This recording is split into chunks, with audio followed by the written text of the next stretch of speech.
Hi guys, there are several changes being installed tonight, but I just wanted to make a video about a couple of them. So in particular, we're going to look at some changes to technicians' job sheets and some behaviour changes on the schedule. So if we take a look at this schedule now, we can see that Brian Green is clocked onto this full service on this Volvo, and that James Lewis also has an allocation at later in the day. So I'm just going to switch over to what the technicians see now. So this is on a mobile device. If I open the job sheet, we've introduced this new statistics feature. So the technician can see their own allocated hours, so the amount of time that was originally allocated, how long they've spent on the job, and what time they have remaining. But they can also see what total time's been spent on the job. So they can't see who spent the time, but they can see if anybody else has previously clocked onto this job, and how long is actually left to do other work on this job as well. So they see their time and they see the total time. So I just want to nip back to the schedule and just go over this most recent change. Now, when we introduced this feature, we came across an issue that when you paused a job, no matter the length of time left on the job, it just created a new allocation of 1 hour and placed it on hold. So some of you may have noticed this. If I've got a 8-hour job allocated and a technician pauses that job after 1 hour, it would complete the allocation and then create a new allocation, but only for an hour. So because we've now introduced this statistics where the technician can see their remaining allocated time, that is now more of an issue. So we had to rewrite the way the schedule works. And now when you pause a job, it completes the current allocation, then creates a new allocation for the exact amount of time that was previously left on the job.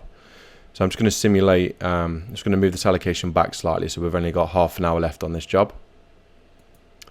And as the technician, we're going to now pause the job, and you're going to see what happens.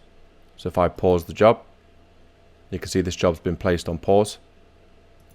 If I open the job up, you can see that the remaining hours is still half an hour. It hasn't moved to an hour, which it previously did. So if we have a look at the schedule, you can see that it's got the 30 minutes left.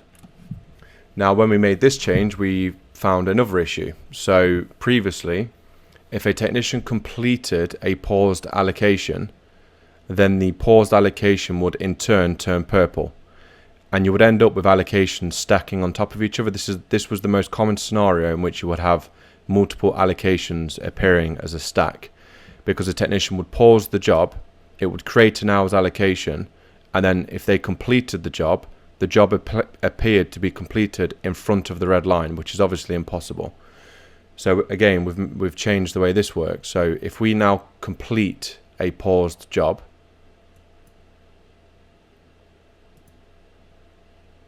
you'll see it removes the paused job and it reverts the original allocation back to its original state. Now this has gone grey because we have an allocation later in the day. So it's very clever in how it works now. You should have less purple allocations in front of the red line. The allocations when the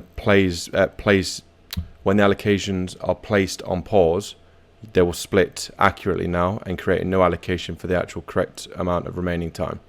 So the reason I wanted to make a video, because it's quite a complicated change, but it should make your life much easier now. If we have a look at the status of the job, you can see it's reverted back to pending. If the last allocation was completed, it would have reverted back to completed. So I hope this helps. If you've got any questions, please let me know.